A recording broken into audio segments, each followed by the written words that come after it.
এই যে হ্যালো, এটা কে? আর এখানে কি করছে?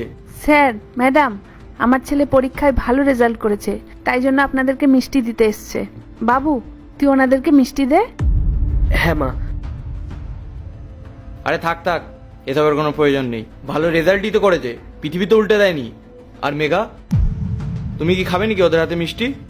কখনোই না। তুমি ওদের অবস্থা দেখেছো? হাতে পায়ে মুখে কালি মেখে আছে, আর ওদের দেওয়া মিষ্টি আমি খাবো? ছি, নেভার। আর এই যে তুমি এখান থেকে বেরিয়ে যাও, আর তোমার মাকে কাজ করতে দাও। স্যার, ম্যাডাম, আপনারা তো জানতেই চাইলেন না যে আমার ছেলে কিসে ভালো রেজাল্ট করেছে। এ শোনো, এসব না আমাদের জেনে কোনো লাভ নেই। তুমি এখানে কাজ করতে এসছো, চুপচাপ কাজ করো। তোমার ছেলে যত ভালো রেজাল্ট করুক না কেন, আয়েস তো হয়ে যাবে না? ওকে চুপচাপ এখান থেকে যেতে বলো। আর হ্যাঁ, তুমি ওকে ভালো করে বুঝিয়ে দিও, যত বড় চাদর ততটাই পা ছড়ানো উচিত। স্যার, এটা আপনি কিভাবে কথা বলছেন আমার মায়ের সাথে? বিমলা, তোমার ছেলে কি ভদ্রতা জানে না? কার সাথে কিভাবে কথা বলতে হয় সেই শিক্ষাটুকু ওকে দাওনি। আর তুমি ওকে বলে দাও যে পড়াশোনাটাও করছে না, আমরা তোমাকে কাজ দিয়েছি বলে সে পড়াশোনাটা করতে পারছে। ক্ষমা করবেন স্যার, আসলে ও বুঝতে পারেনি। বাবু, তুই বাড়ি যা। বড় এসেছে আমাদের সাথে পাল্লা দিতে। চলো। কি বললেন উনি? বড় আইএএস হয়ে যাবে নাকি?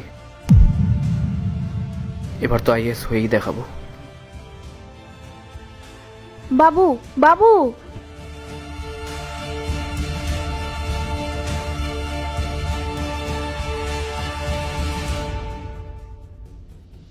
স্যার, আপনি আমাকে ডেকেছিলেন? হ্যাঁ ডেকেছিলাম। কালকে কি সমস্যা হয়েছিল তোমার? কাজে কেন আসোনি? আসলে স্যার, তোমার কাজ করার ইচ্ছে আছে নাকি নেই? কাজে আসোনি তাও না হয় মানা যাচ্ছে, কিন্তু তাই বলে একবার জানানোরও প্রয়োজন বোধ করলে না? এরা কি মগের মুল্লুক পেয়েছো তুমি? ঠিক আছে, বলো কেন আসোনি? আসলে কালকে আমার ছেলের জন্য কিছু বই কিনতে গেছিলাম, তাই জন্য। ব্যাস থামো তো। কে তোমার ছেলে? কোনো বড় ব্যক্তি নাকি? সারাদিন শুধু ছেলে ছেলে ছেলে করতে থাকো। আমার ছেলে কেউ না স্যার, আমার ছেলেই শেষ বয়সে আমার ভরসা। ও যদি একটা ভালো চাকরি পেয়ে যায় তাহলে আমাদের সমস্ত সমস্যার সমাধান হয়ে যাবে। Wow, fantastic. তা কি এমন করেছে তোমার ছেলে যে তোমাদের নাকি সব সমস্যার সমাধান হয়ে যাবে? আমার ছেলে ইউপিএসসি নিয়ে পড়াশোনা করছে ম্যাডাম। হোয়াট? ইউপিএসসি? তোমার ছেলে কি একটু মেন্টালি আনস্টেবল আছে নাকি? ছেলে কি জানে না ইউপিএসসি পড়ার জন্য অনেক টাকা পয়সা লাগে, অনেক ধৈর্যের প্রয়োজন হয়, আর সব থেকে বড় কথা ব্রেনের প্রয়োজন হয়? সেটা আছে তোমাদের? কয়লার খড়িতে কাজ করে তার ছেলে নাকি আবার ইউপিএসসি ক্লিয়ার করবে, তাও আবার একবারে। এসব স্টোরি না মুভিতেই ভালো লাগে, রিয়েল লাইফে না। তোমার খুব ইচ্ছে তাই না তোমার ছেলেকে আইএএস অফিসার বানাবে? ঠিক আছে, আমি সেই ব্যবস্থাটা করে দিচ্ছি। তুমি এখনই এখান থেকে বেরিয়ে যাও, কাল থেকে এখানে আর কাজে আসার কোনো প্রয়োজন নেই। ম্যাডাম, এটা আপনি কি বলছেন? স্যার, আপনি একটু বলুন না ম্যাডামকে। কি বলবো ওকে? ও তো ঠিক কথাই বলেছে। তুমি তোমার ছেলেকে পড়ানোর জন্য প্রায় দিন তো কাজ থেকে ছুটি নাও, আর তোমার জন্য আমাদের কাজের অনেক ক্ষতি হয়, তাই তোমার এখানে কাজ করার দরকার নেই। স্যার, ম্যাডাম, আপনারা দয়া করে এই কাজটা করবেন না। এই কাজটা করেই আমার সংসার চলে। আপনারা যদি এই কাজ থেকে আমাকে বের করে দেন তাহলে আমি খুব বড় সমস্যায় পড়ে যাব। আরে রিল্যাক্স রিল্যাক্স। একজন এত বড় আইএএস অফিসারের মা এভাবে হাত জোর করে ক্ষমা চাইবে, এটা কি ভালো দেখায়? আপনি আমাদের কথা ছাড়ুন, আমরা তো সাধারণ মানুষ, আমরা তো এরকম বলবোই। আপনি যান যান, আপনার ছেলেকে ভালো করে পড়ান। আপনারা আমাকে শেষবারের মতো একটা সুযোগ দিন। আমি কথা দিচ্ছি, আমি কখনো আর ছুটি করব না। তুমি কি একটা কথা একবারে বোঝো না? ও কি বললো তোমাকে শোনোনি? চলে যাও এখান থেকে।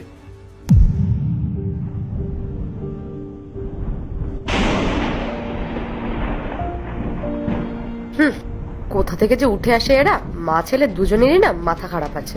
দেখো, শেষ পর্যন্ত না আমাদের এখানে লেবারের কাজ করতে হয়। সে কাজটা পেয়ে গেলে না ওর জন্য অনেক ভাগ্যের ব্যাপার হবে। চলো।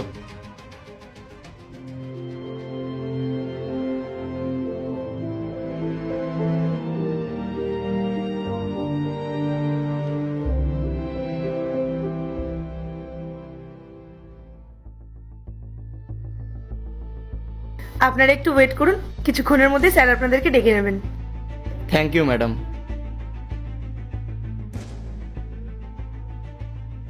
ভগবান করুক যেন আজকে আমাদের সাথে ওনার দেখা হয়ে যায়, তাহলে অনেক বড় লসের হাত থেকে বেঁচে যেতাম।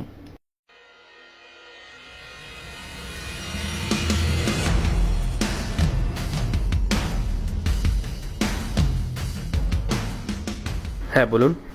স্যার, আমাদের ওয়ার্ক প্লেসের সমস্ত এরিয়া পুলিশ সিল করে দিয়েছে, আর আমাদের অনেক ইনভেস্টমেন্ট আছে সেখানে। আর এভাবেই যদি চলতে থাকে স্যার আমাদের অনেক বড় লস হয়ে যাবে। দেখুন, আপনারা যেটাকে ওয়ার্কিং প্লেস বলছেন সেটা একটা এগ্রিকালচার ল্যান্ড, আর সেখানে কনস্ট্রাকশনের কাজ করা যায় না। এটা তো আপনাদেরই ভুল। তুমি বিমলা দেবীর ছেলে না? হ্যাঁ। মনোজ, উনি হয়তো আমাদের চিনতে পারেননি। হ্যাঁ, আমি আপনাদেরকে চিনতে পেরেছি। আপনারা তো তারাই না যাদের কয়লা খনিতে আমার মা কাজ করতেন? হ্যাঁ, ঠিক চিনেছো তুমি। তোমার মা সবসময় আমাদের বলতো যে তুমি জীবনে অনেক ভালো কিছু করতে পারবে। হ্যাঁ, আমি জানতাম তুমি পারবে, তুমি তো আমাদের আপনজন। আচ্ছা, এখন আমি আপনাদের আপনজন হয়ে গেলাম। আর আমি যদি আপনাদের আপনজনই হতাম তাহলে আমাদের খারাপ সময় আপনারা আমার মাকে কাছ থেকে বার করে দিয়েছিলেন কেন? স্যার দেখুন, এগুলো অনেক আগের কথা, কিন্তু আপনি প্লিজ এখন আমাদের সাথে এরকম করবেন না, আমাদের অনেক বড় লস হয়ে যাবে স্যার। হওয়াই উচিত। খুব টাকার অহংকার ছিল না আপনাদের? আর আপনারা যে কাজগুলো করেছেন সেটাতে আমি কেন? কোনো মানুষই আপনাদের সঙ্গ দেবে না। মানে আপনি আমাদের উপর প্রতিশোধ নিচ্ছেন? না, এই চেয়ারে বসার পর আমার কিছু রেসপন্সিবিলিটিস থাকে, আমি সেটাই পালন করছি। আর আপনারা যে কাজটা করছেন সেটা একদম অন্যায়। আপনারা গরিব চাষিদের জমি অকুপাই করে সেখানে কনস্ট্রাকশন করছেন, তাও আবার আমার এরিয়াতে। কোনোদিনও না। যতদিন আমি এখানে আছি আমি কোনো গরিব মানুষের উপর অন্যায় হতে দেবো না। এখন তো শুধু আপনাদের এরিয়াটা সিজ হয়েছে, আর এরপর আমি এটা ট্রাই করব যাতে ওখানে সমস্ত কনস্ট্রাকশন ভেঙে দিয়ে ওখানে আবার চাষবাস শুরু করানো যায়। আপনি প্লিজ একবার এই ফাইলটা দেখুন না। প্লিজ, বাইরে আরো মানুষ দাঁড়িয়ে আছে তাদের সমস্যা নিয়ে, তারা আমার সঙ্গে কথা বলতে চায়। প্লিজ আপনারা চান।